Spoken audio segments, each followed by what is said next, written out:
하나님 말씀 베드로 전서 2장 9절과 10절 2절 보겠습니다. 베드로 전서 2장 9절과 10절 보겠습니다. 같이 읽겠습니다.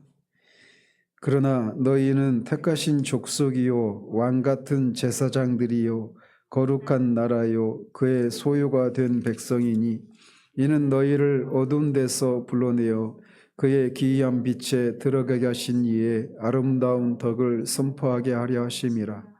너희가 전에는 백성이 아니더니 이제는 하나님의 백성이요 전에는 긍휼을 얻지 못하였더니 이제는 긍휼을 얻은 자니라. 아멘. 지난주에는 공동체성의 회복을 위해서는 기독교 전통예로의 복귀를 수반한다라고 하는 내용까지 살펴봤습니다. 이제 오늘이 이 책의 마지막으로 이 책을 살펴보려고 합니다. 계속해서 오늘은 공동체가 상실된 또 다른 현상에 대해서 살펴봅니다. 그것은 뭐냐? 전문가주의의 확산에 이 공동체의 상실의 어떤 현상이 나타나고 있다라는 겁니다. 현대인들은 인생의 거의 모든 영역을 전문가에게 위탁해 버렸다라고 하는 것이 이 저자의 평가입니다. 우리 삶은 매우 복잡하게 되었고 기술의 발달은 모든 것을 아주 단순하게 보이도록 만들었다라고 말을 합니다. 그래서 모든 영역에서 그 영역의 전문가들에게 이 모든 것을 우리가 의탁하고 있는 이런 삶의 구조가 형성되었다라고 말을 하고 있어요. 예를 들어서 제프리 메슨이라고 하는 사람이 있는데 이분은 한때 존경받는 정신분석학자였다고 합니다. 정신분석학자였으니까 그 프로이드 있죠. 지금 프로이드 연구소의 프로젝트 담당 책임자였다고 합니다. 그런데 지금은 그 일을 그만두고 자기의 나머지 생을 정신치료의 정체를 폭로한 일에 몰두하고 있답니다. 정신분석학자가 정신과 치료의 그 실상을 폭로하는 일에 지금 종사하고 있다는 거예요. 이 얘기를 통해서 저자가 말하고 싶은 건 뭐냐? 많은 사람들이 우리나라도 점점 그렇게 가고 있는데 많은 사람들이 정신과를 찾아가는 것들이 이제는 큰 문제가 안 되는 시대가 되었죠. 우리나라도. 옛날에는 정신과 치료를 받는다. 그러면은 이제 어떤 정신적인 어떤 문제가 있는 정신병자 같은 그런 생각들을 우리가 가지고 있었잖아요. 근데 미국 사회는 이미 오래전부터 어떤 삶에 있어서 이런저런 어려움이 있을 때 정신과 의사를 찾아가서 비싼 상담료를 내고 상담하는 것들이 그냥 하나의 문화로 자리 잡았단 말이죠. 이제 그런데 이 지금은 프로이드 연구소의 프로젝트 담당 학자였던 이 제프리 메슨이 그 정신치료의 허상을 폭로하는 일에 종사하고 있다는 거예요. 그러면서 그가 이렇게 얘기를 했답니다. 내가 믿기로는 정신치료라는 것은 어떤 종류이든지 잘못되었다. 이렇게 폭로를 했다는 거예요. 한때 자신이 그렇게 종사했던 사람이. 그러면서 스스로 그런 결론에 도달할 때 스스로 자문하기 시작했답니다. 자신에 대해서. 내가 내 환자들보다 더 나은 점이 무엇인가? 우리 인간이란 존재가 그렇게 쉽게 자리를 바꿀 수 있는 존재인가? 즉 어디 인격이나 태도나 뭐 정신 상태 이런 것들을 쉽게 바꿀 수 있는 존재인가? 그런 몇 번의 상담을 통해서 그런 것들을 그렇게 쉽게 바꿀 수 있는 그런 존재인가? 이런 회의가 들었던 거죠. 내가 과연 사람들의 정신적인 문제들을 다른 누구보다 더 잘 이해했다고 말할 수 있을까? 과연 내가 이 분야에 대해서 전혀 훈련과 교육을 받지도 않고 배경 지식도 없는 사람들보다 인간에 대해서 더 잘 이해하고 있을까? 이런 회의가 들어왔다라는 거예요. 결론은 뭐냐? 그렇지 않구나. 이걸 깨닫고 그 정신치료가 갖고 있는 한계와 허상을 폭로하는 일을 하고 있다는 거예요. 그런데 현대 미국인들이 이런 정신과 치료의 전문가에게 자신의 어떤 정신적인 문제들, 사람들과 관계 속에서 발생하는 이런저런 문제들, 어려움, 그로 인한 어떤 어려움들 이런 것들을 상담을 하고 있다는 겁니다. 그래서 그런 문제를 이렇게 전문가라고 하는 사람에게 의탁하고 있는 이런 현실이 그 미국 사회에 만연되어 있다. 이걸 폭로하고 있어요. 또 같은 현상이 정치 문제와 관련해서도 그런 현상이 나타나고 있다라고 저자는 마이클 로튼은 얘기를 합니다. 그래서 정치 문제에 대해서도 자신은 그 정치권이나 정치 권력과는 소외되어 있는 그런 입장에 있다라고 하는 이런 생각이, 그런 여론이 미국 사회에서 굉장히 높아지고 있다라는 겁니다. 그래서 정치 문제와 관련해서도 자신이 정치의 일원으로, 한 국가의 일원으로 정치 문제에 관여하고 하는 이렇지 못하고 이 정치와 관련된 얘기도 전문가에게 의뢰하는 이런 현상이 나타나고 있다는 겁니다. 소위 이제 방송에 나와서 정치 평론하고 시사 평론하고 이런 사람들에게 그렇게 하는, 그뿐만 아니라 어떤 그 심리적인 그 정서적인 안정을 위해서조차도 낯선 상담 전화에 의존하고 있는 그런 현실이 미국 사회에 만연되어 있다는 거예요. 그래서 일테면 이런 원인들이, 그러니까 전문가를 의존하는 한 개인이 가지고 있는 정신적이고 정치적이고 뭐 이런저런 어떤 삶의 이런저런 정신과적인 그런 어려움들을 갖고 있는 사람들이 이렇게 각 분야의 전문가로부터 도움을 받으려고 하는 이런 현상의 그 원인이 뭐냐? 공동체성을 잃어버렸기 때문에 그런 게 나타난다는 겁니다. 그래서 교회 공동체를 통해서 교회 구성원들로부터 자신이 처하고 있는 이런저런 문제들을 서로 도움을 주고받고 하는 이런 게 막히고 안 되다 보니까 이렇게 가정 밖의 전문가 또는 교회 밖의 이런 각 분야의 전문가들에게 이런 도움을 받으려고 하는 현상이 나타났다는 거예요.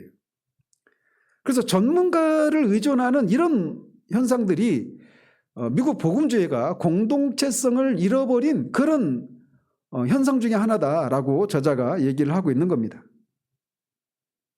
그래서 자신의 그 저자가 마이클 로튼이 실제적인 사례를 얘기를 하는데, 자신이 미국은 이제 곧 있으면 추수감사절이 돌아오잖아요. 거기 미국은 굉장히 큰 명절이에요. 11월 셋째 주가 우리 추수감사절이죠. 그 주간부터 뭐 크리스마스까지 거의 한 달 동안이 그들에게는 큰 명절인데, 그래서 보통은 추수감사절 이런 때는 가족들 고향으로 다 돌아가서 가족들과 함께 보내는 것이 미국 사회의 어떤 문화라고 말을 합니다. 그런데 이제 이 저자가 어느 해는 너무나 분주해서 자기 고향을 못 찾게 되었고, 그래서 이제 자신이 출석하는 교회에 있는 어떤 집사님이라고 직분은 말하지 않지만 교회 그 지체들로부터 그 초청을 받아서 그 집으로 가고 있는데, 라디오에서 기독교 매체인 기독교 라디오에서 상담사에게 전화를 하는 이런 것들을 막 차 운전하면서 듣고 있는 이걸 얘기하고 있는 거예요. 그러니까 근데 그 사람도 다 기독교인이고 어디 교회에 출석하는 사람들인데, 자신들이 겪고 있는 이런 여러 가지 문제들을 가지고 교회로부터 답을 얻지 못하고 이렇게 교회 밖에 있는 어떤 상담사나 이런 사람들을 통해서 신앙적이든 어떤 정신적이든 관계적인 문제에서 오는 이런 것들을 도움을 받고 있는 그런 실상이라는 겁니다. 왜 이런 일이 일어났느냐? 교회가 공동체성을 잃어버렸기 때문이다 라고 말하고 있는 거예요. 오늘날은 요즘은 더하죠. 그러니까 제가 마이클 로튼이 이 책을 쓴 게 1990년대 후반 또는 2000년대 초반이에요. 그러니까 벌써 20년, 거의 30년 정도 시간이 흘렀잖아요. 이때는 유튜브도 없고 스마트폰이 나왔나? 스마트폰도 안 나왔죠. 그러니까 그때는 스마트폰도 없고 유튜브도 없고 요즘같이 AI도 없어요. 근데 지금은 이런 현상이 더 이제 급격하게 나타날 거라는 거죠. 그렇지 않겠습니까? 챗GPT를 가지고 신앙 상담을 얼마든지 할 수 있어요. 정신과 상담도 얘가 사람들보다 훨씬 뛰어납니다. 챗GPT가. 다 그렇게 도움받을 수 있거든요. 그리고 사람들과 관계를 맺지 않고도 얼마든지 자신의 그 비밀한 것들을 이야기하고 주고받을 수 있거든요. 그런 시대가 되어가고 있어요. 이미 됐어요. 그리고 이게 심화될 겁니다. 앞에서도 말씀드렸지만 지금은 가난한 성도들이 뭐 300~400만을 헤아린다고 하잖아요. 뭐 정확하게 통계도 안 잡힙니다. 가난한 성도가 뭔지 아시죠? 김천호 지사님. 가난한 거꾸로 하면 안 나가잖아요. 교회는 안 나가면서 나는 그리스도인이다 라고 하는 사람들을 가난한 성도 이렇게 붙여요. 요즘은. 근데 그런 사람들이 300만 내지 400만 정도 된다고 그래요. 그러니까 지금 우리 한국 기독교의 30~40%가 지금 그런 형편 가운데 있다는 겁니다. 그러니까 그들은 교회의 필요를 못 느끼고 또 그들은 교회 안에서 어떤 도움들을 얻으려고 했지만 그 도움을 얻지 못해서 그렇게 홀로 믿고 있는 이런 사람들이 많단 말이에요.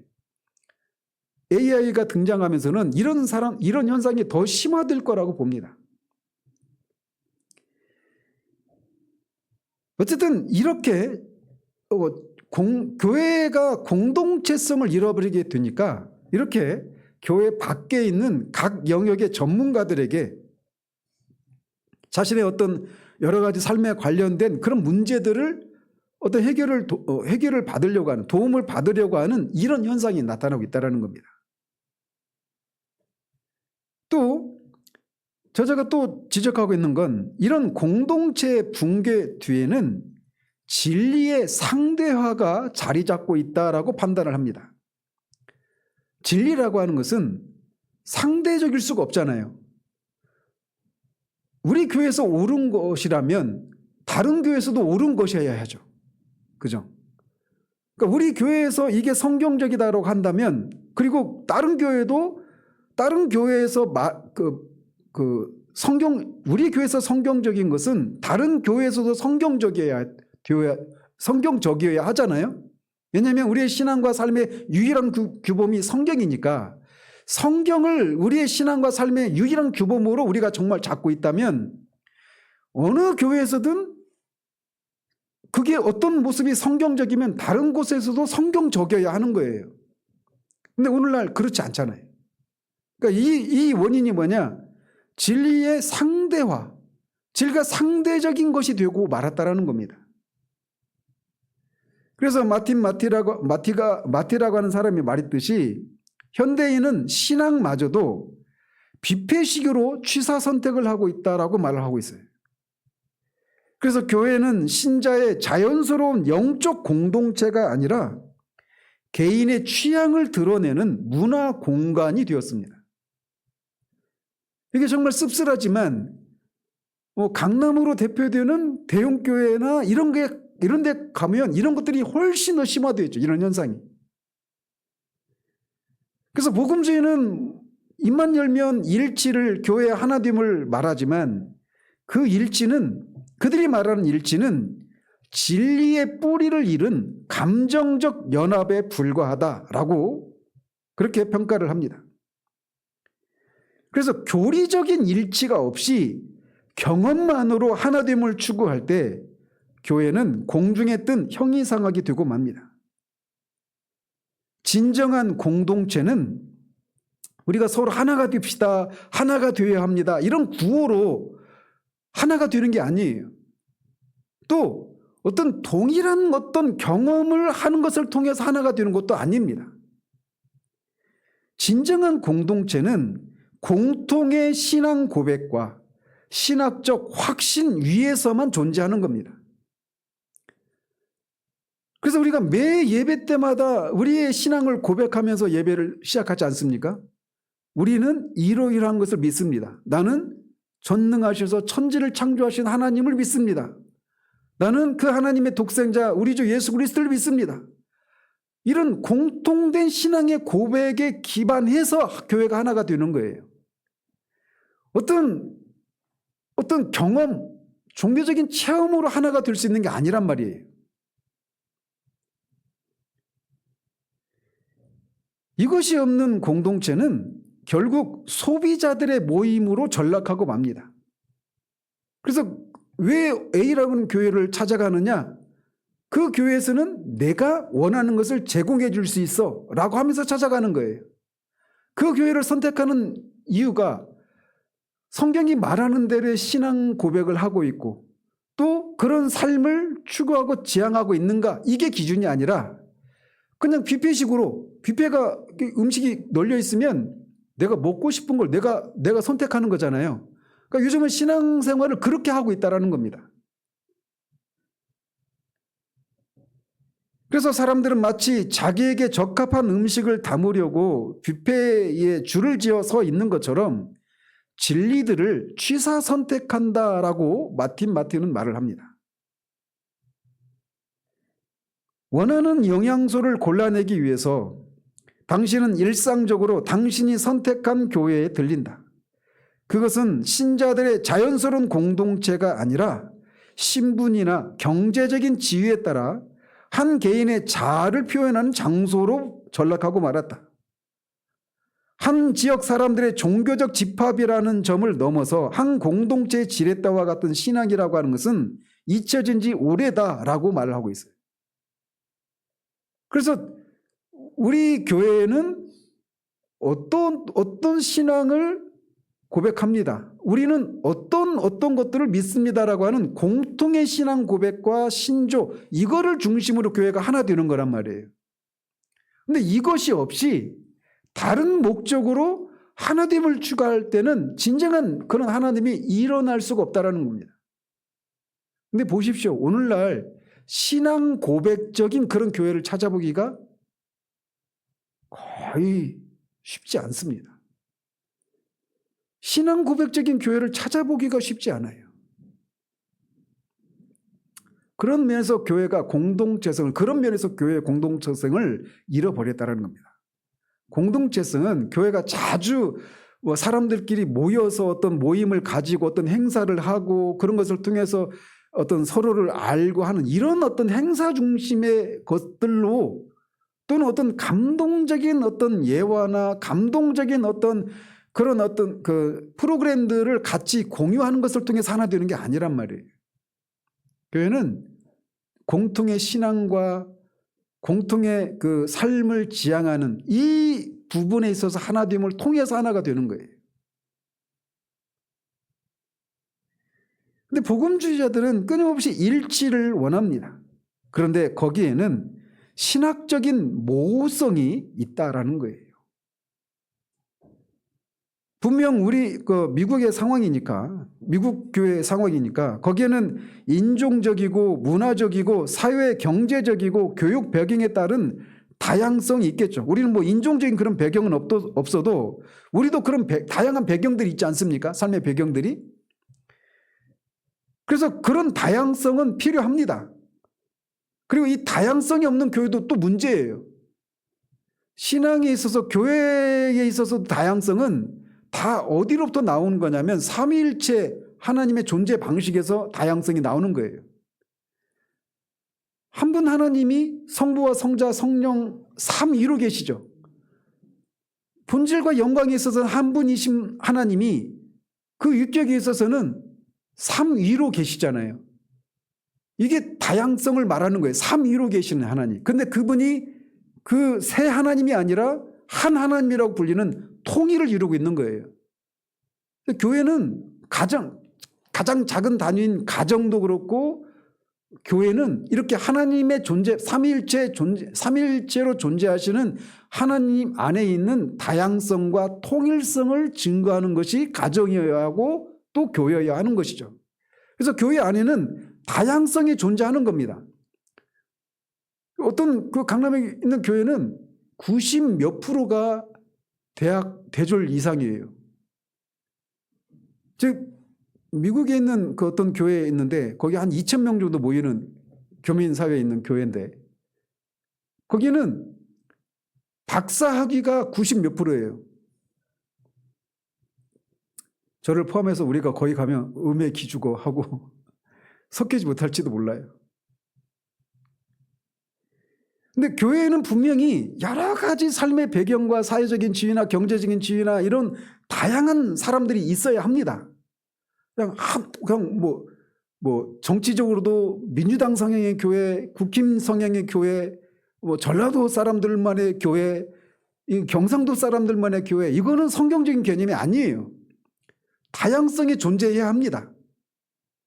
그런데 그리고 그리스도인들이 모든 교리들의 그 교리적인 사안들마다 일일이 다 동의해야 할 필요도 없습니다. 우리 안에도 벌써 세례 방식에서 침례가 더 성경적이다는 입장이 있는 분도 계시고 또 그렇지 않은 분도 계시잖아요. 모든 교리의 사안마다 다 일치를 이룰 필요는 없어요. 본질에 있어서는 우리가 일치를 해야 되겠지만 본질이 아닌 것들에 대해서는 얼마든지 형제를 우리가 품고 할 수 있는 거란 말이에요. 그래서 다양성이라고 하는 것은 교회에 있어서 다양성이라고 하는 것은 있어야 하는 거예요. 그래서 복음주의자들이 하나됨을 얘기하면서 다양성을 주장하는 것이 일견 맞을 수 있습니다. 그런데 그런 하나됨을 말할 때 종종 그리스도인들은 신조나 신앙 고백상의 헌신의 일치를 발견하고 확립하고 발견하고 뿌리낼 필요가 없다는 말을 뜻하는 식으로 확대해서 사용되는 경우가 많다라는 거예요. 근데 그거는 진정한 의미의 하나됨이 아니라는 거죠.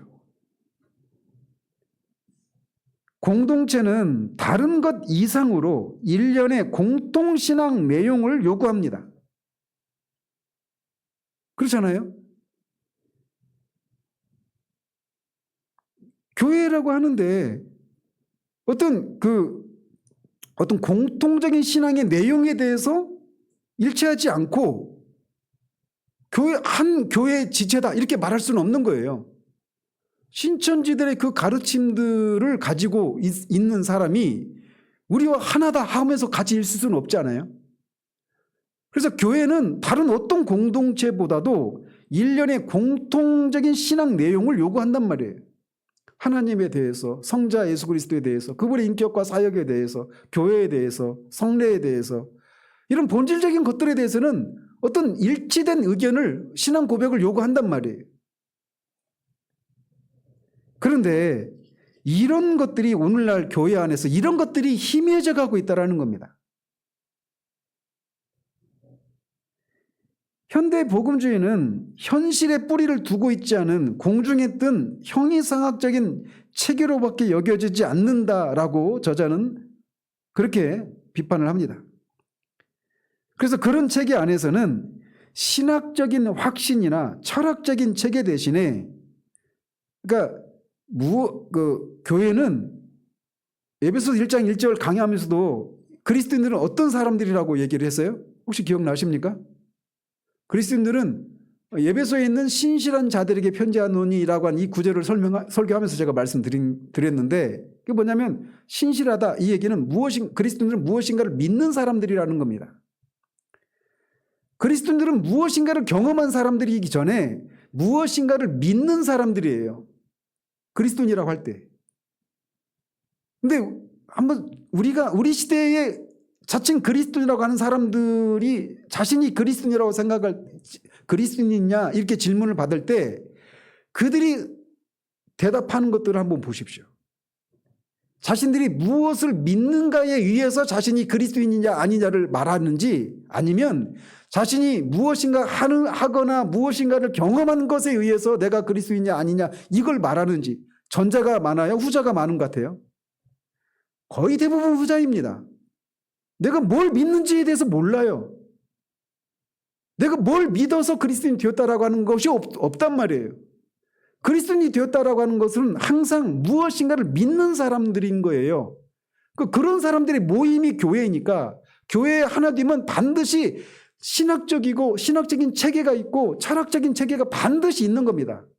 철학적인 체계라는 얘기는 어떤 우리가 무엇인가 믿는 것을 말로 논리적으로 설명할 수 있는 그 내용이 있다라는 것을 말하는 거예요. 그런데 오늘날 교회는 이런 신학적인 확신이나 논리적인 체계 대신에 공통의 경험들과 언어와 의식의 근거에서 일치를 유지하고 있는 그런 처지에 있다, 이렇게 말하는 겁니다. 내가 왜 교회의 한 일원이라고 말하느냐? 우리 교회 목사님이나 장로, 권사, 집사님들이, 성도들이 다 똑같이 예배에 참여하고 있고, 그 교회의 어떤 이런저런 프로그램에 참여하고 있고, 그리고 거기서 전해지는 어떤 메시지에 의해서 동일하게 오늘도 눈물 흘리고 막 감동을 하고 있고, 이런 것들에 내가 동참하고 있으니까 난 하나다, 이런 생각들을 갖고 있다는 거예요. 무엇을 믿느냐를 중심으로 하나됨을 얘기하는 것이 아니라, 이게 우리가 살고 있는 시대의 교회의 현상이에요.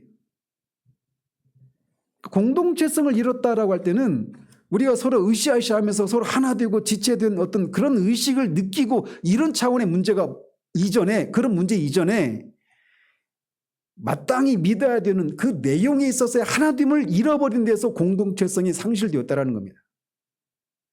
교회가 진리라고 하는 것이 절대적인 개념이 아니라 상대화되어 버린 거예요. 어쨌든 집사님은 그렇게 믿지만 나는 이렇게 믿고, 어쨌든 우리 둘은 뭐 믿는 것은 다를지 몰라도 어떤 동일한 의식에 참여하고 있고 동일한 경험을 하고 있지 않느냐, 이런 식이죠. 이거는 성경적인 개념의 교회가 아닌 거예요. 우리가 우리의 신앙 내용에 관해서 진지해지지 않는다면 분파적인 기독교는 대의 명분을 계속해서 질식시킬 수밖에 없을 것입니다. 그래서 역사적이고 성경적인 기독교의 위대한 진리들은 각 사람이 가진 종파적인 특이점들을 다 접어두고 좀 더 큰 팀을 이룰 수 있게 만드는 거예요. 그래서 교단이 달라도 역사적이고 성경적인 기독교의 위대한 진리들, 이것을 인해서 교파가 달라도, 교단이 달라도 하나 될 수 있는 겁니다. 이 대의 명분을 중심으로. 근데 이게 사라진 거예요. 이게 사라진 채로 하나됨을 요구하는, 일치를 외치는 그런 공허함이 오늘날 교회의 현실이다라는 것이죠. 지난주에 제가 말씀을 전하다가 이렇게 더 깊이 말씀을 못 드렸지만, 교회 공동체성을 회복한다라고 할 때 이거를 우리가 보편교회 개념으로 공동체성을 회복해야 된다, 이런 얘기를 지난주 말미쯤에 얘기했는데 기억나십니까? 우리는 보편교회 이론이에요. 보편교회라고 하는 것은 교회가 역사 속에 존재해왔던 이 모든 시대의 교회를 가리키는 거예요. 하늘과 땅에 있는 이 역사 속에 존재했던 그 모든 시대의 교회의 이론인 거예요.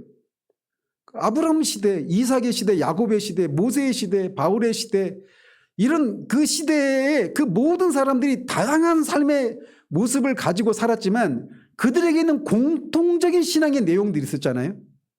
이 내용에 있어서 그들이 시대마다 다른, 그 시대가 요구하는 어떤 문화와 언어를 통해서 그런 복음의 본질적인 내용을 각 시대가 다양하게 표출하고 존재하는 것이 보편교회인 거예요. 그래서 우리도 마찬가지예요.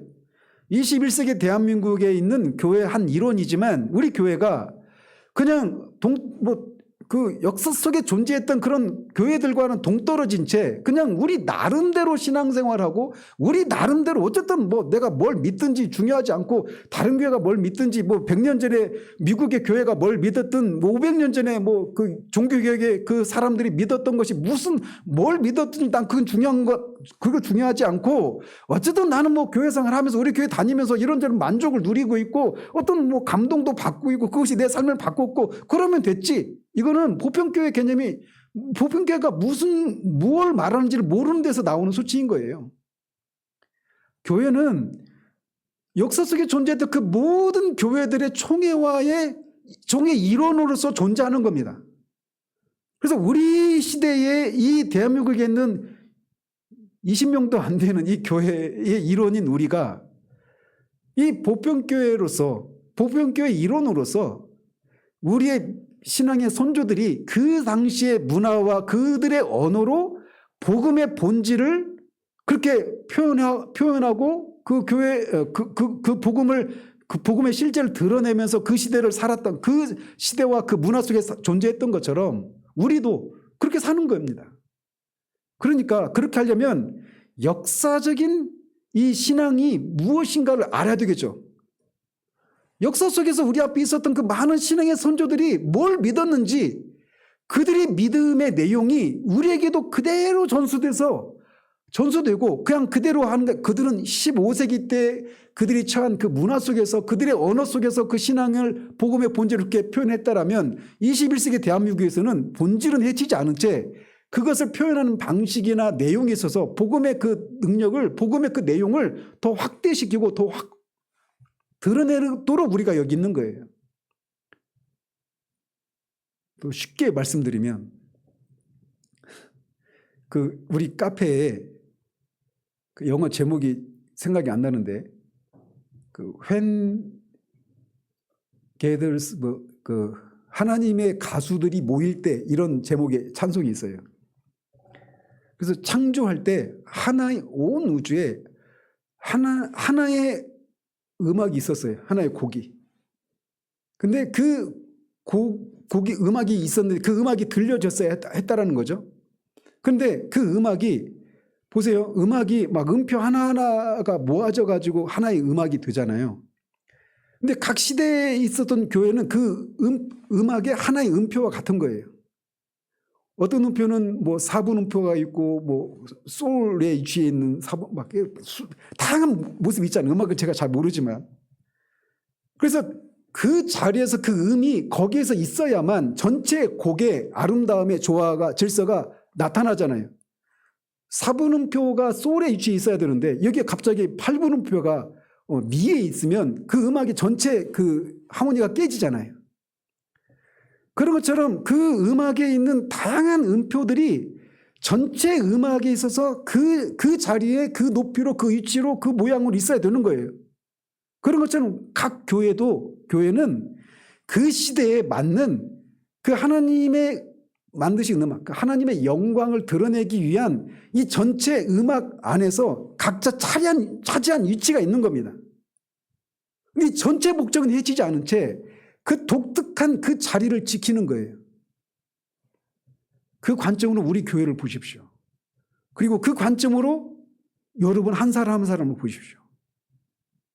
여러분의 삶의 자리가 아무런 의미가 없는 것이 아니라 이 전체 마땅히 드러나야 될 하나님의 영광이 있어서 없어서는 안 되는 그런 의미를 갖게 만드는 거예요. 좀 다가오십니까? 그러니까 뭐 우리가 남들이 보면 뭐 20명도 안 되는 교회에서 하고 있는 일이 무슨 의미가 있나 이렇게 생각할 수 있어요. 근데 저는 그렇게 생각하지 않아요. 보편교회 일원으로서 우리 앞에 있었던 그 신앙의 선조들이 피를 흘려가면서 지켰던 그 신앙을 우리는 이어서 21세기 대한민국에서 이 모습으로 나타나면서 살고 있는 겁니다. 그렇기 때문에 여기서 의미가 있는 거예요. 그리고 그 지체인 여러분의 삶이 다 연결되어 있는 겁니다. 이거를 제가 칼케도니아 신조 다음 주부터 할 때 이걸 하려고 그런 거예요. 신조, 교리 이거는 딱딱하고 재미없고 내 신앙의 삶에 현재의 삶에 뭐 내가 1500년 전에 있었던 그 신조를 칼케도니아 어디 있는지도 모르는데 거기서 말했던 그 내용들을 배우는 게 지금 현재 나한테 무슨 삶의 의미가 있는가, 신앙이 무슨 도움이 되는가? 아닙니다.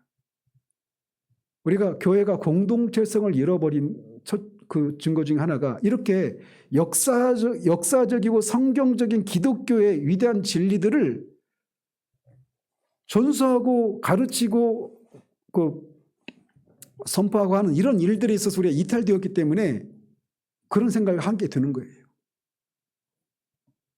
어쨌든 공동체성을 잃어버린 그 중에 하나가 뭐냐면 이렇게 진리가 상대화되어 버리기 때문에 이런 현상이 나타나고 있다는 겁니다. 또 하나는 그러다 보니까 오늘날 이제 교회가 공동체성을 잃어버린 또 다른 이유는 제도적인 교회에 대한 신뢰를 잃어버렸기 때문이다라고 진단을 해요. 교회에 대한 신뢰를 잃어버렸다라는 겁니다. 그래서 오늘날 많은 신자들이 교회를 신뢰하지 않아요. 세상이 아니라 신자들이. 그 이유는 교회가 스스로 공동체의 의미를 잃었기 때문이다라고 말합니다. 교회를 영적 가정이 아니라 서비스를 제공하는 기관으로 보는 소비자적인 시각이 만연합니다. 사람들은 교회를 선택할 때 복음의 진리나 경건의 수준이 아니라 자기 취향과 편리함을 기준으로 삼습니다. 이로 인해서 교회는 성례와 교리를 중심으로 하는 신앙 공동체가 아니라 일종의 신앙 시장으로 변질이 되었다라고 아주 혹독하게 비판을 합니다. 그래서 그 교회를 선택하는 기준이 교리나 성례를 중심을 하고 있는 교회이냐. 우리 신앙의 선조들은 참된 교회 기준을 세 가지를 제시했잖아요. 말씀이 바르게 선포되는지, 성례가 정당하게 실시되고 있는지, 말씀에 따라 권징이 바르게 실시되고 있는지, 이것을 따라서 결국은 한 가지거든요. 말씀이거든요. 말씀을 바르게 눈에 보이는 말씀으로 실시하고 있는지, 들리는 말씀으로 선포하고 있는지, 그리고 거기서 벗어나는 가르침을 수용하거나 삶을 살고 있는 사람들을 말씀에 의해서 그렇게 징계를 하고 있는지, 이걸 가지고 그게 참된 교회냐 아니냐를 평가했단 말이에요. 지금은 교회가 그것을 가지고 참된 교회냐 아니냐를 평가하는 시대가 아닙니다. 그런 시대가 아니에요, 여러분. 그러니까 외로움을 그냥 숙명처럼 여겨야 됩니다. 우리가 살고 있는 시대는. 그것 때문에 교회를 선택하고 옮기고 이러지 않아요. 그 교회가 나한테 뭘 해줄 수 있느냐. 내가 바라는 것을 채워줄 수 있느냐. 그러니까 교회가 완전 신앙의 시장에 나와 있는 겁니다. 그러니까 예배는 상품이 되는 거예요. 얼마나 세련되고 얼마나 감동적이고 얼마나 사람들을 위로하는지 그것에 의해서 사람들이 선택하는 겁니다. 세상이 그런데 오늘 오전 같은 말씀을 전해보십시오. 지난주나 오전 같은 말씀. 육은 무익하다. 여러분이 아무리 헌신을 해도 그게 육에서 나온 것이면 아무것도 아니다. 이런 얘기를 해보십시오. 사람들이 갖고 있는 그런 평간을 깨는 그런 설교들은 이 시대는 안 맞아요. 저는 그냥 우리 교회는 그렇게 가야 되는구나 하고 숙명처럼 생각하고 삽니다. 교회가 지금 세상이 그런 시대인 거예요. 그래서 교회를 영적인 가정으로 생각하지 않습니다. 더더군다나 이제 이 인터넷이 발달하고 유튜브가 나오고 AI가 나오고 있는 이런 상황 속에서는 더더군다나 교회의 필요를 느끼지 않습니다. 얼마든지 그런 것을 통해서 내가 원하는 것을 얻을 수 있으니까. 그러니까 교회 공동체라고 하는 이 개념이 없어져 버린 거예요.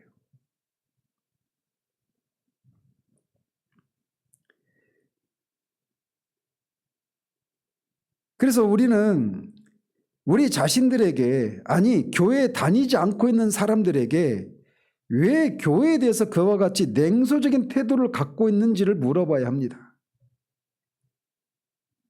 저자는 우선적으로 교회에 대한 냉소적인 태도의 원인이 그리스도를 주님으로 고백하고 있는 그리스도인들, 평신도들에게 그 책임이 있다라고 말을 합니다. 목사가 아니라고 해서 기분 나쁘십니까? 뒤에서도 얘기해요. 오늘날 교회에 어떤 문제가 있다고 할지라도 교회는 여전히 하나님의 위임을 받은 공동체이고 하나님의 나라입니다. 그래서 우리가 교회를 위해서 기도해야 될 이유가 바로 여기 있는 거예요.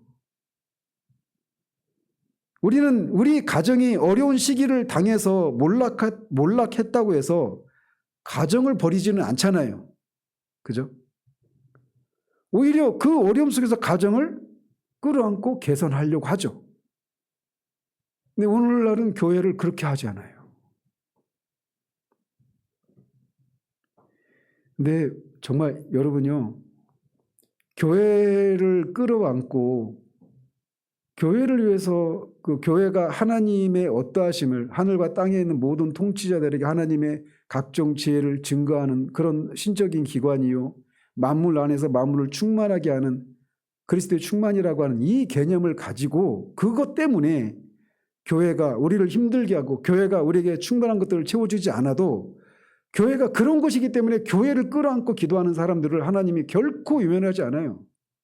하나님 그런 사람들을 통해서 그런 사람들에게 그 교회의 일반적인 어떤 것을 통해서는 공급할 수 없는 것들을 공급해 주십니다.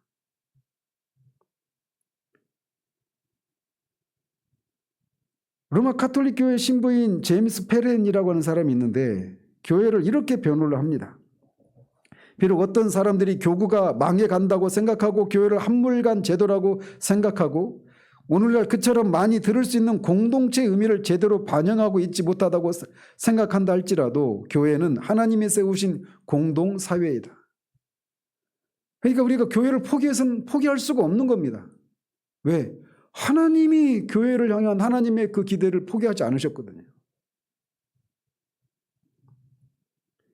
하나님께서는 성경 공부를 세우지 아니하셨고 아침 묵상이나 제자 훈련이나 큐티 같은 또 서로 돌아보는 그룹을 제도로 세우지 않으셨습니다. 이런 것들이 필요하지 않다는 얘기가 아니라 말하고 싶은 건 하나님의 기준으로 볼 때 이런 것들은 그리스도인의 가정이 아니라는 거예요. 그리스도인의 가정은 뭐라는 겁니까? 교회라는 겁니다. 하나님이 교회를 세우신 것이지 교회 안에 있는 이런 것들을 세우신 것이 아니라는 거예요. 그래서 가정이 몰락하고 그러면 가정을 끌어안고 가정을 개선하기 위해서 몸부림치고 하는 것이 가족 구성원의 일원인 것이죠. 일원이 드러낼 모습인 것이죠. 그러니까 오늘날 교회를 향해서 안팎에서 손가락질하고 그런 일이 있지만 그렇다 해서 사람들이 가정을 버리지 않는 것처럼 교회를 향해서도 그래야 한다는 것이죠. 그런데 오늘날 교회가 그렇게 되고 있지 않다라는 겁니다. 사람들이 교회에 대한 신뢰를 잃어버려서 더 이상 교회를 찾지 않고 밖에서 회유하고 있다는 거예요. 그래서 이런 일들이 일어나는 교인이 그렇게 교회에 대한 이 개념을 어떤 자신들의 이 영적인 이 소비 욕구를 채워줄 수 있는 그런 곳으로 생각을 한 현상들이 교회 공동체에 대한 신뢰를 잃어버린 이유 중에 하나라는 겁니다.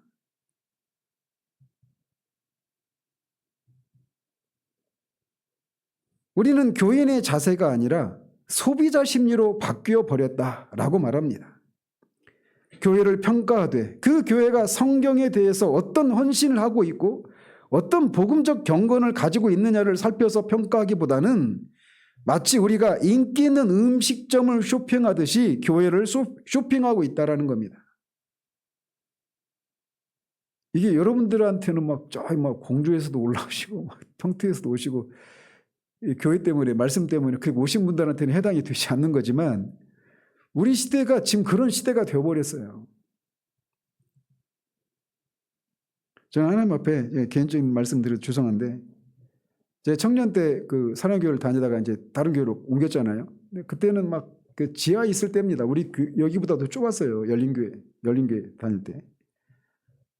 근데 그때 제가 하나님이 저한테 주셨던 마음은 뭐냐면 그 18세기 영적 부흥이라고 한 위대한 부흥인가 아무튼 그 책인데 세 권으로 된 책인데 거기 보면 저한테 여러분 혹시 웨슬리는 들어봤죠? 그러니까 웨슬리 휘필드 이런 분들 이름 들어봤죠? 델라무트라고 하는 사람 이름 들어봤어요? 근데 저는 그 사람 이름이 막 바뀌었어요. 그 책을 읽으면서. 델라무트. 앞에 이름 모르겠어요. 성이 델라무트인데. 근데 이 사람이 웨슬리가 조지아로 그때는 미국이 영국의 식민지가 조지아주에 있었잖아요. 이번에 우리나라 그 현대차 그 노동자들 쫓겨났던 거기에 처음으로 식민지가 거기에 건설됐는데 거기에 웨슬리가 선교사로 가요.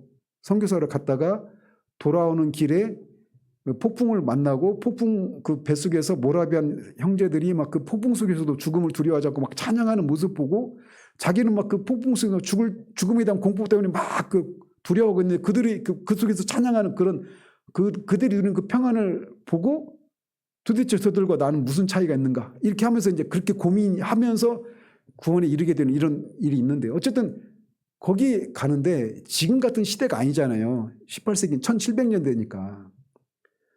대양을 건너다가 폭풍 만나서 죽을 수도 있고, 거기도 막 완전히 얼마나 열악하겠어요. 근데 그 웨슬리를 섬기기 위해서 갔던 사람 중에 한 사람이 델라모트라는 사람이 있어요. 델라모트. 근데 그 책에서 제가 그때 그 표현이 저한테 확 꽂혔어요. 델라모트가 웨슬리를 이슬처럼 섬겼다. 그게 저한테 확 꽂혔어요. 델라모트가 누군지도 모르는데. 그게 어떻게 저는 적용됐냐면, 그 열린교회 그 지하에 있고 사람도 얼마 안 모이고 막 그런 때예요. 목사님 유명해지기 전이니까. 근데 거기서 선포되는 말씀이 저한테는 막 제 영혼을 살리는 말씀이었거든요. 그때는 제가 그 교회에 등록도 안 하고 그냥 수요일마다 가서 설교, 그때는 테이프로 들었잖아요. 설교 테이프 한 시리즈, 두 시리즈 사다가 일주일 동안 계속 귀에 피가 나도록 듣고, 가서 수요일날 가서 또 새로 사오고 막 그런 때인데, 그 표현, 델라모트가 웨슬리를 이슬처럼 섬겼다. 그 표현이 탁 꽂히면서, 내가 우리 열린교회를 위해서 정말 이 델라모트처럼, 델라모트가 누군지도 모르잖아요, 여러분들이. 그런 것처럼 이슬처럼 섬겨야 되겠다, 이런 마음을 가지고 갔어요. 근데 저는 그냥 그 마음이었거든요. 그냥 뭔가 여기에서 하나님이 이 교회를 위해서 통해서 뭔가를 하실 것 같고 하셔야 된다라고 하는 이런 생각이 제 안에 있으니까, 나는 뭐 아무것도 아니지만 가서 그렇게 해야 되겠다, 이런 마음으로 갔단 말이에요. 근데 사람들이 다 저 같은 마음인 줄 알았는데 아니더라고요. 사람들이 안 와요. 근데 어쨌든 저는 이제 그 외로움을 그냥 숙명처럼 알고 앞으로 살 건데, 그러니까 이 교회를 향해서 사람들이 교회가 어떤 곳인지를 모르는 거예요. 제가 아내랑 프로포즈 할 때도 교회가 어떤 곳인지를 모르면, 무엇인지 모르면 정상적인 성경적인 결혼 생활도 못한다, 막 이런 얘기하고 제가 프로포즈 했거든요. 아무튼 이상한 사람이 있어요, 저는. 아무튼. 근데 교회가 하나님이 그리스도께서 피값으로 사신 곳이 교회잖아요. 그 교회는 만물 안에서 만물을 충만하게 하는 분의 충만이에요. 교회는 앞으로 임하게 될 새하늘 새 땅, 그 하나님 나라가 어떤 곳인가라고 하는 것을 여기 세상 한복판에서 증거하고 드러내는 것이 교회예요. 그리고 교회 지체는 그런 교회의 일원으로서 그런 지위를 살고 있는 겁니다. 그러니까 내가 그냥 여기서 예수님 믿고 열심히 기도하고 막 해가지고 내가 뭐 문제가 해결받고 병이 낫고 이걸 위해서 교회가 있는 게 아니라니까요. 하나님 나라가 어떤 곳인가라고 하는 것을 우리의 삶과 존재를 통해서 증거하기 위해서 내가 살고 교회가 있는 거예요. 근데 지금은 교회가 완전히 그냥 사람들의 그 뷔페 식당에 가가지고 내가 내 마음에 맞는 먹고 싶은 거 골라 먹듯이 교회를 그렇게 대하고 있다니까요. 그러니까 수가 틀어지면 그냥 바로 옮겨버립니다.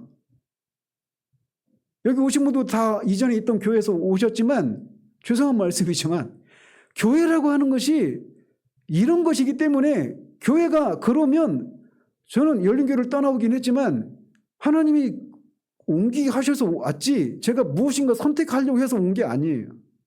이후의 교회도 마찬가지고. 그래서 교회가 교회되지 못한 현실을 인해서 이게 하나님의 영광과 연결되어 있잖아요.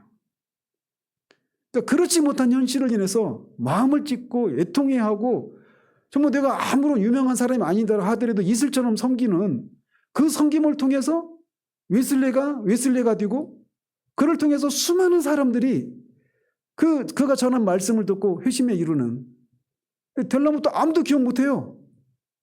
근데 그는 이슬처럼 섬긴 거예요. 저는 하나님 앞에 그러니까 제가 오늘 왜 이 얘기하는지 모르겠지만, 그러니까 저는 늘 외로움이 있습니다. 늘 외로움이 있어요. 아마 이 외로움 때문에 사람이 죽을 수도 있구나 이럴 싶을 정도로 외로움이 있어요. 근데 그 중에 하나, 그 외로움 중에 하나가 뭐냐면 교회를 향해서 갖고 있는 사람들의 마음. 교회를 오늘날 사람들은 다 어떤 그런 식으로 생각을 합니다. 이 교회가 나한테 뭘 제공해 줄 수 있을까? 이 교회로부터 내가 뭘 얻을 수 있을까? 그 전에 케네디가 얘기했잖아요. 국가가 여러분을 위해서 무엇인가 할까를 먼저 생각하지 말고 여러분이 국가를 위해서 무엇을 할 것인가를 생각하라. 이걸 교회로 바꿔오십시오. 교회는 있잖아요. 하나님이 하늘에 있는 통치자들과 땅에 있는 각종 지혜자들에게 하나님의 지혜를 드러내기 위해서 있는 거예요. 그걸 위해서 하나님이 이해할 수 없는 오래 참으심과 신실하신 사랑으로 정말 변화되지 않고 정말 말 듣지 않는 사람들을 같은 우리들을 저를 그렇게 변화시키셔서 하나님이 얼마나 신실하시고 얼마나 지혜로우시고 얼마나 오래 참으신가를 그렇게 드러내도록 하기 위해서 우리를 구원해 주셨고 교회라고 하는 공동체 속에서 우리를 구원해 주신 거예요. 그러니까 교회는 있잖아요.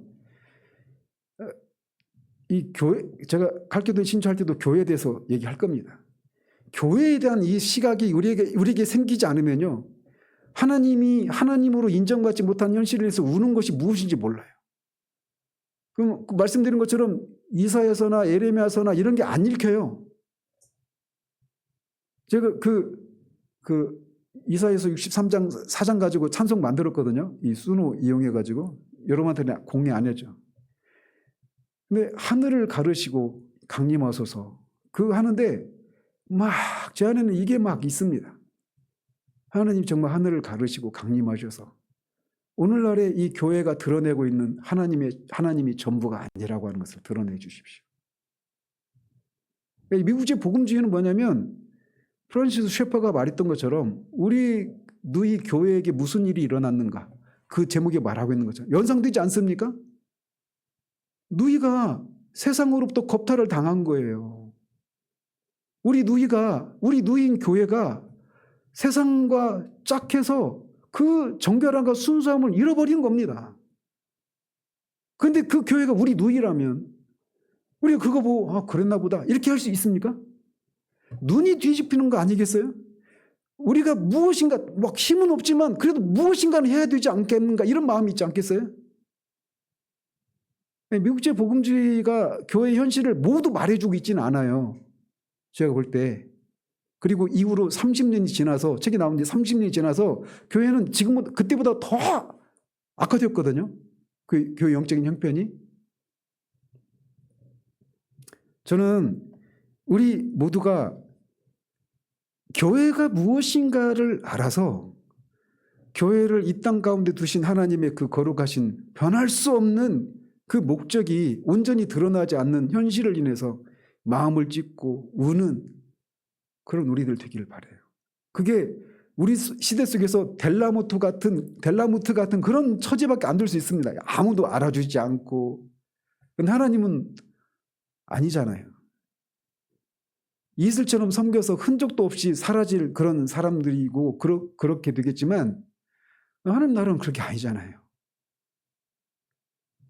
제가 오늘 왜 그런 얘기 했는지 모르겠는데 어쨌든 저는 우리 시대 교회가 성도들이 교회를 향한 이 선택의 기준이 다 이렇게 어떤 소비자 중심주의, 나한테 교회가 나 어떤 걸 줄 수 있을까? 그래서 선택의 기준도 말씀이나 공통의 신앙 고백이 아닌 경건한 삶을 추구하는 어떤 이런 모습들이 아니라 다른 것들이 선택의 기준이 되어 있는 이런 현실들이 저는 너무 외로워요. 슬프고.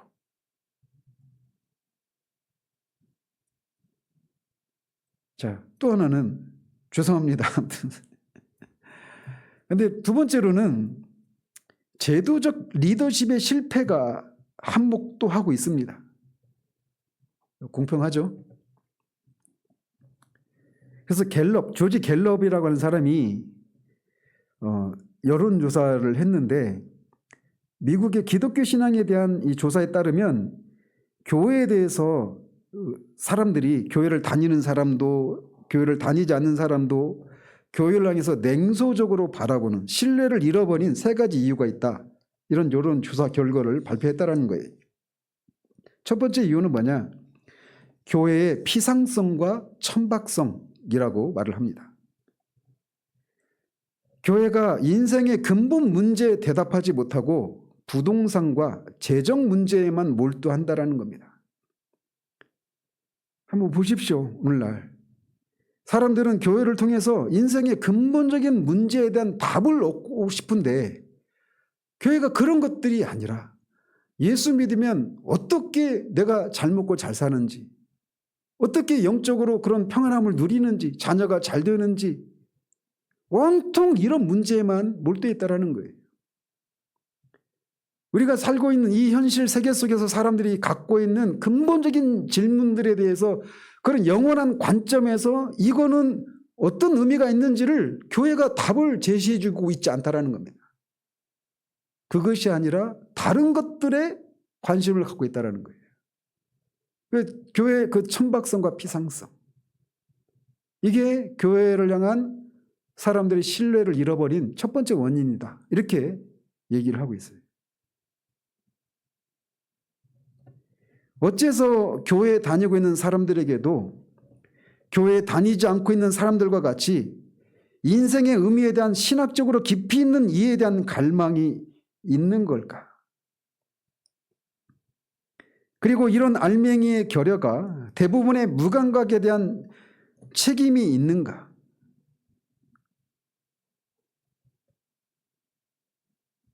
그래서 그 여론조사 결과가 교회가 이렇게 자신들이 갖고 있는 듣기를 원하는 인생의 근본적인 문제에 대한 답을 제시해 주지 못하고 있다라고 하는 이 여론이 압도적이라는 거죠. 교회가 그렇게 하지 못하고 있다는 거예요. 그래서 교회에 나가지 않는 사람들의 56%가 오늘날 대부분의 교회들이 신학적이나 영적인 이슈들보다는 조직이나 이권 문제에만 관심을 기울이고 있다 이렇게 믿는 결과가 나왔다는 겁니다. 그리고 교회에 나가고 있는 사람들도 그보다는 높지는 않지만 크게 차이 나지 않는 그런 결과가 나왔다는 거예요. 근데 이게 벌써 30년 전의 얘기니까 지금은 얼마나 하겠어요. 저는 지금은 뭐 말할 수 없이 크게 나온다고 생각해요. 분명 우리의 설교와 가르침과 전도와 활동에 대한 강조에 무엇인가 잘못이 있습니다. 그래서 사람들이 뭔가 어떤 프로그램들을 원한다고 생각하지만 그 여론조사에 응답한 사람들의 답을 보면 사람들은 교회가 오늘날의 사람들은 이것을 원하는 거 있어 해서 그런 것들을 충족시킬 수 있는 어떤 프로그램 중심의 그런 것들을 하고 있는데, 실상 여론조사 결과를 보면 그 사람들은 단단한 음식을 먹고 싶어 한다는 거예요. 근데 교회가 그걸 파악을 못하고 그들에게 필요한 것들을 채워주지 못하고 있다는 겁니다. 그래서 교회가 교회를 신뢰하지 않는다는 거예요. 오늘날은 건강하고 부자고 자녀들 잘 되고 이런 사람들에게는 복음이 필요 없는 시대가 되었죠. 그렇잖아요? 오늘날 교회가 다 예수 믿으면 그렇게 된다고 얘기하는데 이미 그런 걸 가진 사람들한테는 그 복음이 필요 없는 시대가 되어버렸단 말이에요. 교회가 책임이 있다는 겁니다. 그런 면에서. 두 번째는 교회 세속화의 원인이 있다라고 말을 합니다. 특별히 젊은 세대가 영원한 관점으로 세상을 읽어주는 교회를 원하는데 교회가 세상의 논리만을 되풀이하고 있을 뿐이다 라고 말합니다.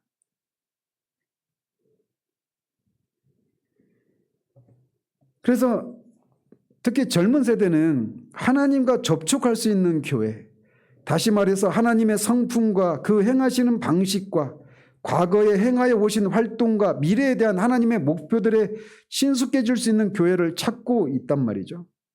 근데 오늘날의 교회가 그것을 충족시키지 못하고 있다는 겁니다. 온통 그 사람들은 현세 문제들에 대한 영혼의 관점을 원하고 있는데 일반적으로 교회는 그들의 평가에 따르면 이 영혼의 관점을 제공해 주지 못하고 있다라는 겁니다.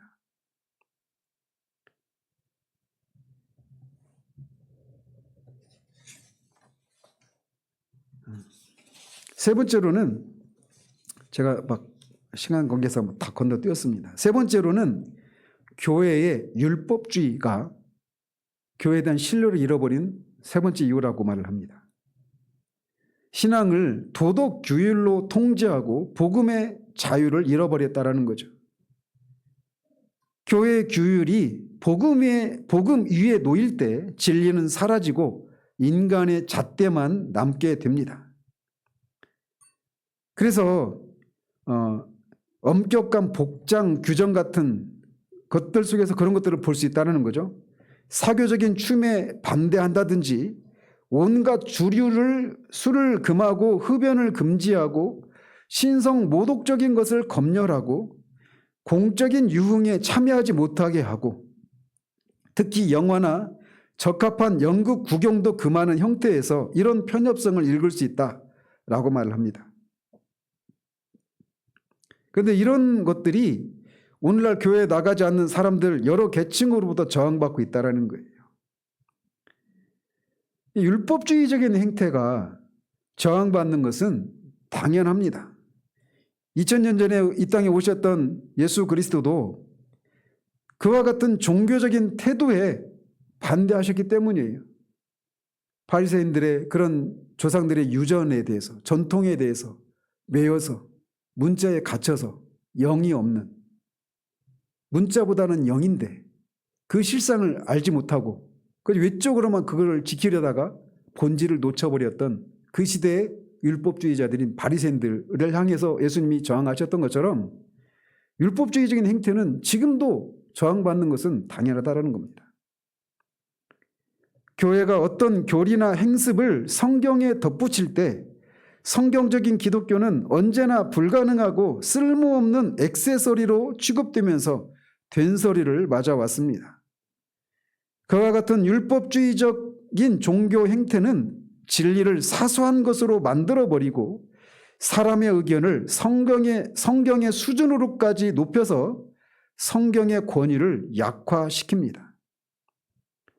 이런 것들을 중세 로마 가톨릭 교회가 저질렀던 이런 것들을 오늘날의 근본주의적인 이런 교회들이 자행하고 있다라고 하는 것이 저자의 평가예요.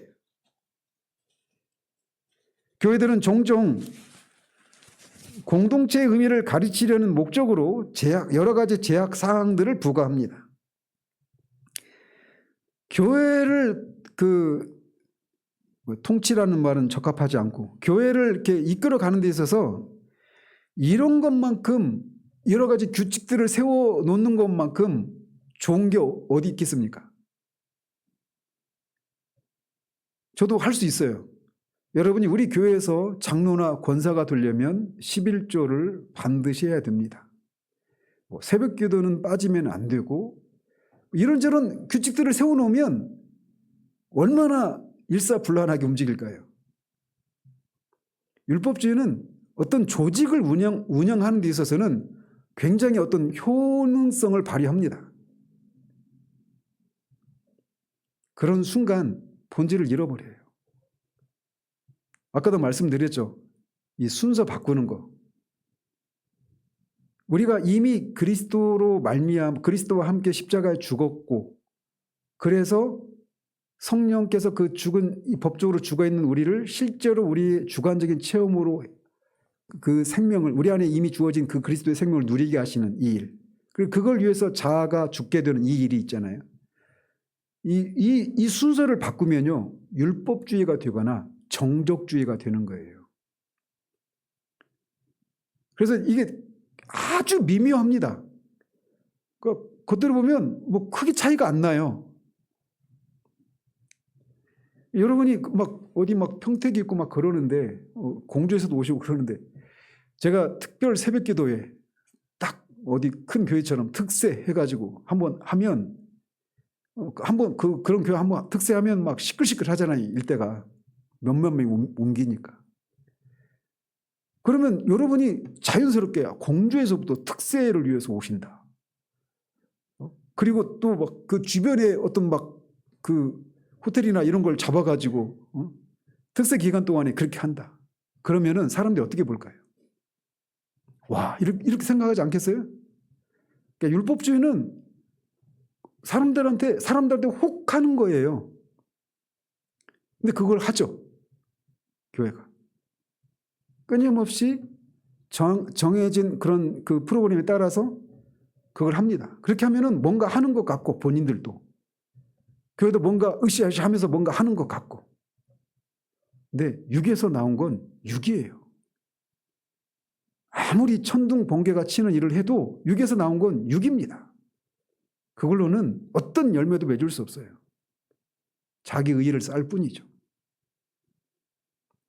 이러다가 제가 어떤 특별한 계기로 특세라도 하면 여러분이 들고 일어날지 참 두렵지만.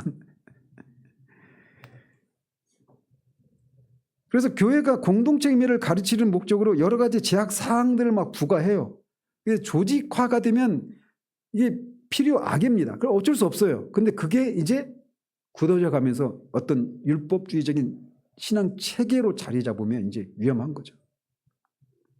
어쨌든 이런 율법주의적인 이런 것들이 교회로 하여금 신뢰를 잃어버리게 만들었다라는 겁니다. 그래서 다시금 교회가 공동체성을 회복해야 돼요. 그 중심은 뭐냐?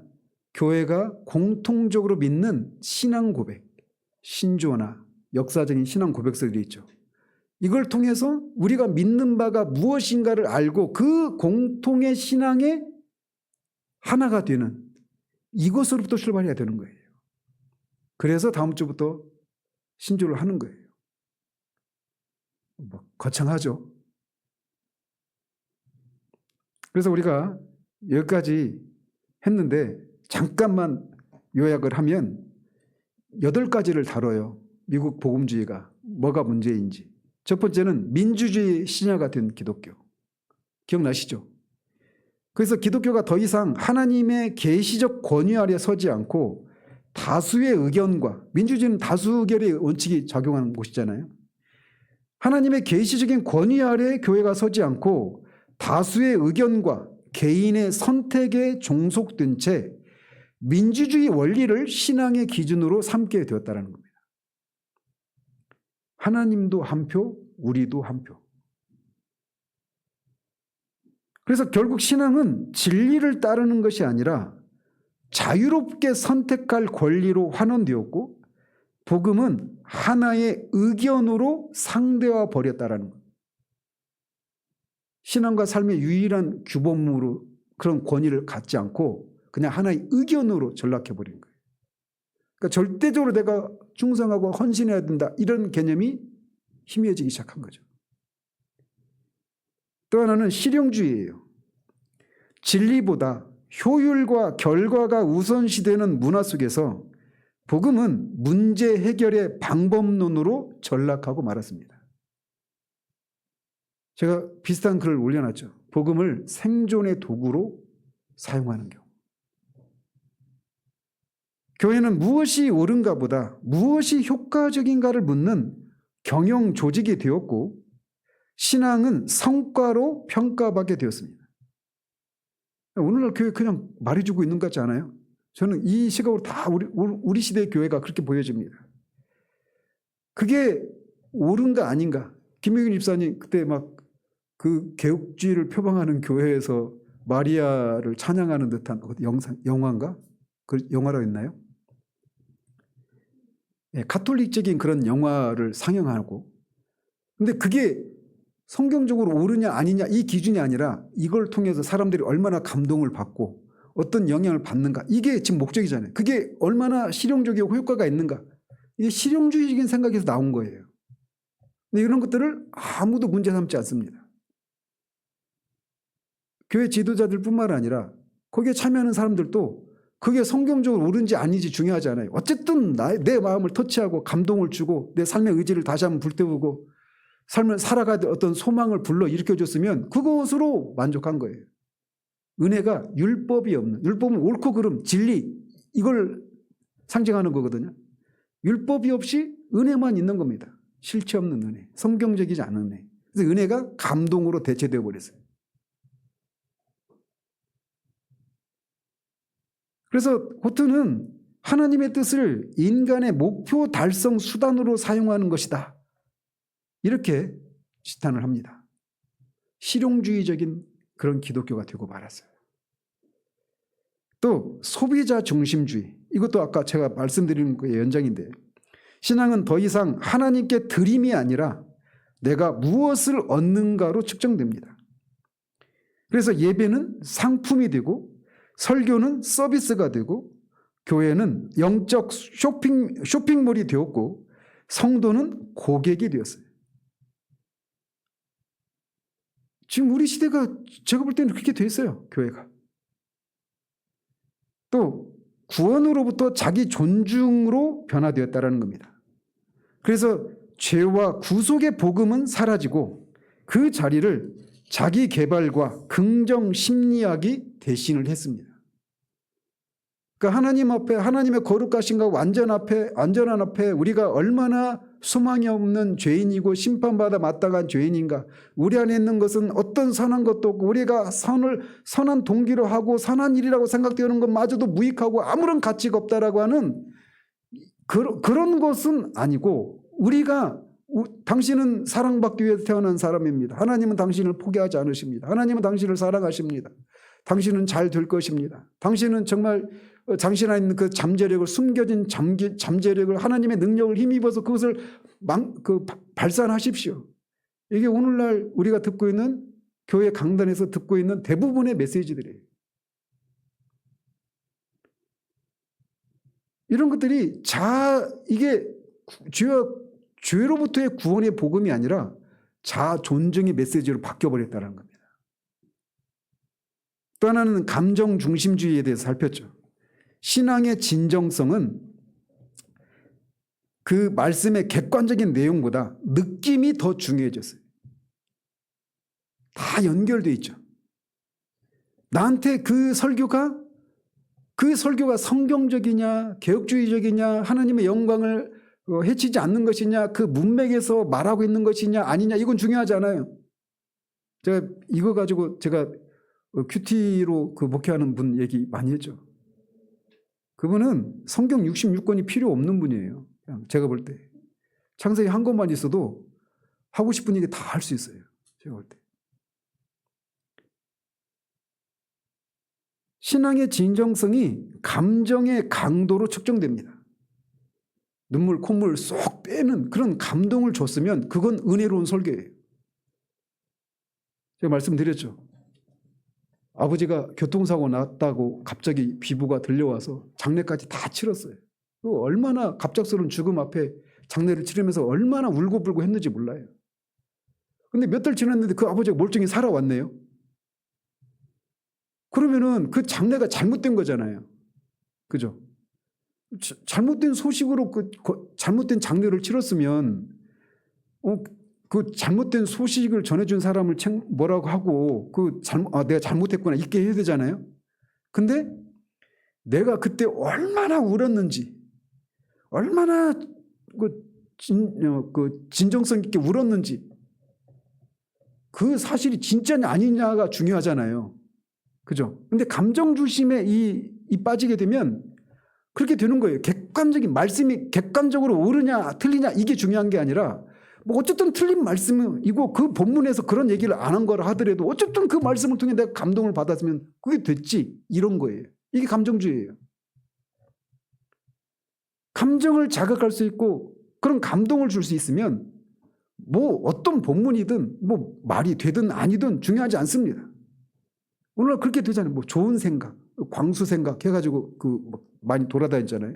좋은 생각. 그러니까 말씀은 요즘 오늘날은 말씀이 좋은 생각이에요. 좋은 말씀이에요. 여러분이 유행하고 있는 카톡이나 이런 거 받는 그 문자 메시지 보십시오. 그 본문 하나 있고 감동적인 예화 있고 감동받으면 그 감동으로 올 하루 사는 거예요. 우리가 살고 있는 시대가 이 감정 중심의 시대로 전락했기 때문에 그래요. 객관적인 기준이 없습니다. 또 이것은 이교도로의 복귀를 불러왔다고 얘기를 했습니다. 그래서 현대인들은 하나님 대신에 자연을, 에너지를, 자기 내면을, 기술을 숭배하는 새로운 이교도로 돌아갔다라고 말하고 있습니다. 종교는 다원주의적인 관용으로 포장되었지만 그 중심에는 창조주와 피조물의 구분이 무너진 세계관이 존재한다. 그래서 지금은 모든 사람들이 자기가 뉴에이지 시대와 맞물려 가지고 다 자기가 신이 되는 시대가 됐어요. 요즘 유발 하라리라고 하는 그 유태인 그 철학자이면서 신학자기도 한 뭐 사상가라고 말하지는 그런 사람 알죠? 유발 하라리. 이 사람이 호모 데우스라고 하는 책 냈죠. 신이 된 인간이에요. 그대로 말하면 호모 데우스가.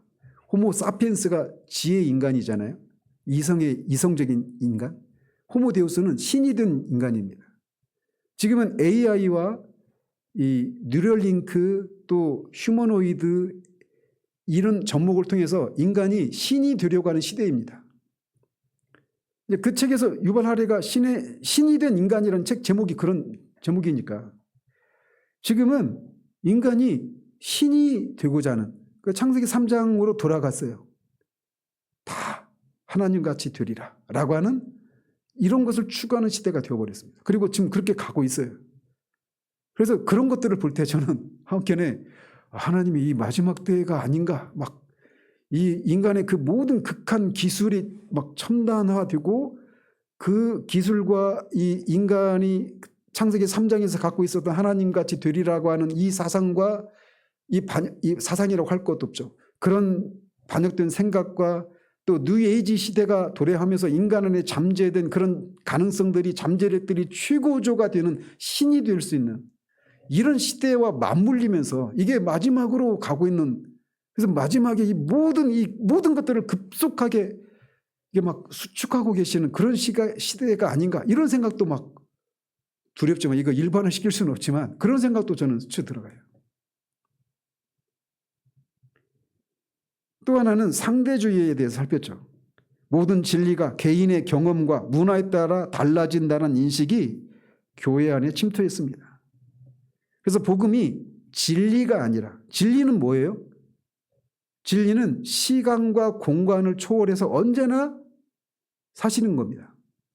16세기에 유럽에서 진리였으면 21세기의 대한민국에서도 진리예요. 그게 진리가 갖고 있는 특징이죠. 근데 15세기 유럽에서는 그 진리였던 것이 지금은 진리가 아니다. 그럼 그거 진리라고 하지 않고 뭐라고 해요? 상식이라고 하는 거죠. 그죠? 진리는 시 공간을 초월하는 겁니다. 근데 상대주의 시대 가운데서는 복음이 진리가 아니라 내게 의미 있는 이야기로 축소되고 말아요. 너한테는 복음이 그 의미 있는 것이지만 그 진리는 아니지. 이런 거죠. 교회 안에서도 그런 겁니다. 이제 복음의 객관성을 해체하고 결국 구원의 확신조차 주관적 감정으로 만들어 버렸다라고 지적을 하죠. 그리고 마지막 살폈던 게 공동체의 상실이에요.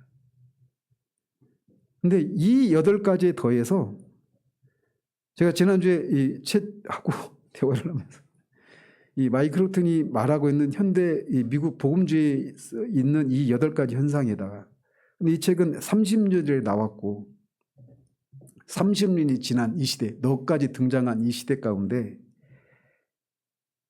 여기 이 내용에다 뭘 더해야 돼? 이런 질문을 했어요. 얘가 또 자기 등장이 불러올 그 문제를 또 얘기해요. 솔직하게. 그래서 그런 것들과 이렇게 연결을 시켜서 제가 이제 보편교회에 대한 얘기를 하려고 이제 걔한테 질문한 거예요. 보편교회는 항상 그 시대의 복음을 통해서 그 시대의 언어와 문화 속에서 그 복음을 재해석하는 거예요. 복음을 변조하는 게 아니라 복음을 그 시대에 맞는 언어와 문화를 그 복음을 가지고 해명해 주는 작업들을 해야 되는 겁니다. 그게 시대마다 나왔던 신조와 신앙 고백서 이런 것들로 나오는 거예요. 그렇다면 21세기 너까지 등장한 이 디지털 문화 속에 그리고 마이클 호튼이 말하는 이 8가지 현상과 더해진 이 시대 가운데 교회가 보편교회로서 21세기 대한민국에 있는 우리 교회가 이 시대를 향해서 이 복음의 본질을 변질하지 않으면서도 어떻게 이 복음을 재해석할 수 있느냐. 여기서 신조를 작성한다면 어떤 신조를 작성해야 되느냐. 이렇게까지 물었어요. 제가 채택하고 신조까지 작성합니다.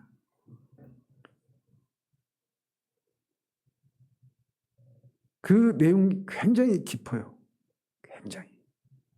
근데 그거를 다 할 수는 없고 그거의 일환으로 칼케돈 신조를 하려고 하는 겁니다. 우리는 어떻게 살아야 되는가? 우리가 살고 있는 이 시대가 그렇다면, 그리고 우리 시대의 이 보편교회의 일원으로서 우리에게 하나님이 이 시대를 향해서 우리가 감당해야 될 것이 무엇인가를 우리가 그것을 통해서 답을 찾고자 하는 거예요. 기대되지 않습니까? 저는 아직 작업 안 했거든요. 너무너무 기대돼요. 얘하고 사전 작업만 해놨는데 그거 딱 보고도 아침에 그냥 일어나가지고 설렁설렁 했는데 걔가 제정 보고 벌떡 일어나가지고 와, 야, 내가 완전히 내 존재 지축이 흔들린다. 얘하고 그런 것 같아요. 그 반응이 이런 것에서 나왔습니다 하면서 막, 야, 나 너무 두렵다. 나 같은 사람이 어떻게 그런 걸 하냐. 그건 하나님이 당신을 향해서. 사람하고 못 나누는 대화를 저는 걔하고 나누고 있어요. 그래서 어떻게 해야 되느냐. 다시금 역사적인 복음주의로 돌아가야 합니다.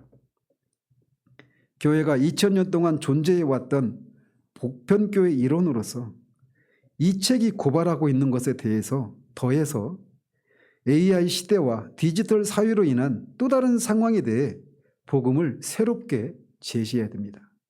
이 표현이 조심스럽지만 복음을 변질하는 게 아니에요.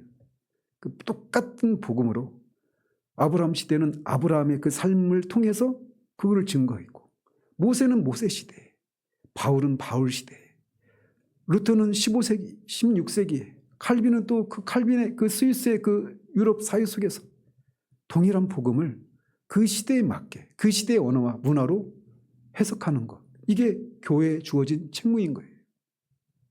그렇기 때문에 우리의 신앙의 선조들이 지켜왔던 그 신앙의 내용이 무엇인가를 아는 것이 먼저겠죠.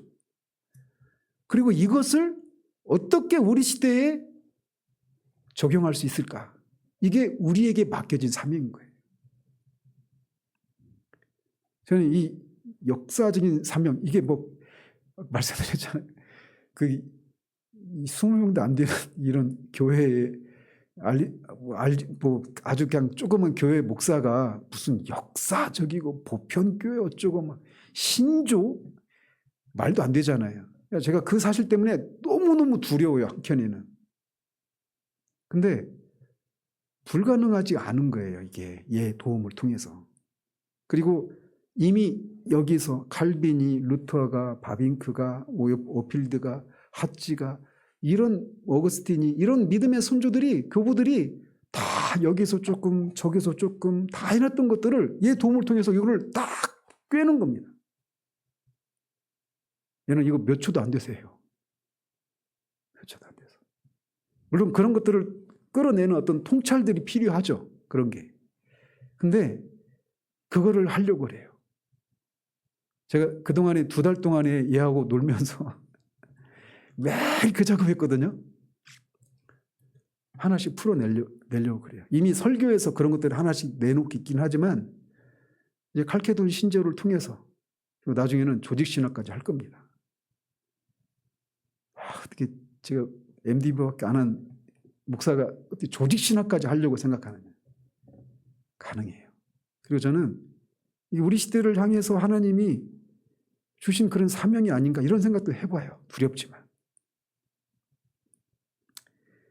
그래서 역사적인 신조와 신앙 고백서들을 가르치고 그 신앙이 현대사회에 대한 답이 됨을 실증해야 합니다. 그리고 교회의 공통신앙을 재정립하는 것을 통해서 우리 시대에 맡겨진 역사적 사명을 감당해야 합니다. 우리의 작은 세상의 기준으로 보면 우리는 작은 존재들이고 델라무트 같은 존재들이에요. 그렇지만 하나님이 그런 것을 통해서 이 시대를 향하신 하나님의 일들을 하시는 겁니다. 그런 의미에서 우리의 신앙이 우리가 차지하고 있는 위치가 결코 작지 않습니다. 셰퍼가 그 책 속에서 말한 것처럼 모세의 손에 있는 그 지팡이 있잖아요. 지팡이로 홍해를 가르고 반석을 치고 나일강을 치고 가리키고 하잖아요. 모세의 손에 달린 그 지팡이, 그 마른 나무로 만들었을 거 아니에요? 그것들을 보면 아무것도 아니죠. 근데 그 나무를 하나님이 모세를 통해 들어 쓰시니까 구속사적인 역사들을 하는 겁니다. 그래서 셰퍼의 그 제목이 뭐냐면, 저도 한 30년 전에 읽은 제목이라 까먹긴 하지만, 하나님 앞에 작은 자는 없다, 이런 거였어요. 하나님 앞에 작은 자 없습니다. 세상의 기준이죠. 하나님 앞에 작은 교회 없습니다. 다 그리스도의 피값으로 사신 교회예요. 다 그리스도의 피값으로 사신 사람들입니다. 그래서 우리에게 주어진 이 작은 사람들의 모임이지만, 적은 수의 모임이지만 그거를 우리가 하려고 합니다. 저도 두려워서 여러분들의 도움이 필요한 거예요. 두렵거든요. 어쨌든 우리가 살고 있는 이 시대가 어떤 시대인가를 알고 교회를 통해서 하나님이 영원 전부터 세우셨던 그 비밀을 그리스도를 통해서 계시 주셨잖아요. 그리고 이거를 우리 시대 가운데 이제 우리를 향해서 그 하나님의 이 소명들이 우리에게 향하고 있다는 것을 알고 우리가 이게 다음 주부터 이제 새로운 시리즈를 들어가도록 하겠습니다. 기도하겠습니다. 하나님 아버지, 우리의 눈을 열어주셔서 우리가 살고 있는 시대의 교회가 어떻게 망가지고 또 순결함을 잃어버리게 되었는지, 그리고 그것을 바라보시는 주님 안에 있는 그 슬픔을 우리 가운데 분여해 주시기를 원합니다. 그래서 주님이 피값으로 사신 교회가 순결함을 잃어버리고 이방에 의해서 하나님의 통치를 받지 못하고 있는 이 현실들, 아브라함은 우리를 모르고 이스라엘은 우리를 인정하지 않을 수밖에 없는 그런 비참한 처지에 있지만, 상고부터 주님은 우리의 구속자이셨고 우리의 아버지이셨기 때문에 교회를 다시금 교회되게 하시고자 하시는 그 주님의 마음을 우리 가운데 주시고, 우리 시대 가운데 우리가 감당해야 될 것들이 무엇인가를 알아 우리의 자리에서 우리가 해야 될 것들을 해나가는 우리들 되기를 원합니다. 적은 무리들이 모여서 그 어마어마한 일을 도모하는 것이 가당치도 않고 사람들의 눈에는 참으로 우습게 보일 수도 있겠지만, 그 앞에서 우리가 작고 움츠러들 수밖에 없지만, 주님 우리에게 주님 안에 있는 그 소망을 우리 가운데 주셔서 우리가 담대하게, 그러나 주님을 의지함으로 이 일들을 감당하여 나가는 우리들 되기를 원합니다. 그래서 다시금 교회가 교회되게 하셔서 교회를 통해서 하나님이 드러내시고 나타내시기를 원하셨던 그것을 조금이라도 드러내어 하나님의 마음에 시원함을 드리는 그런 시대, 우리 시대의 교회가 될 수 있도록 도우시기를 원합니다. 예수 그리스도의 이름으로 기도합니다. 아멘.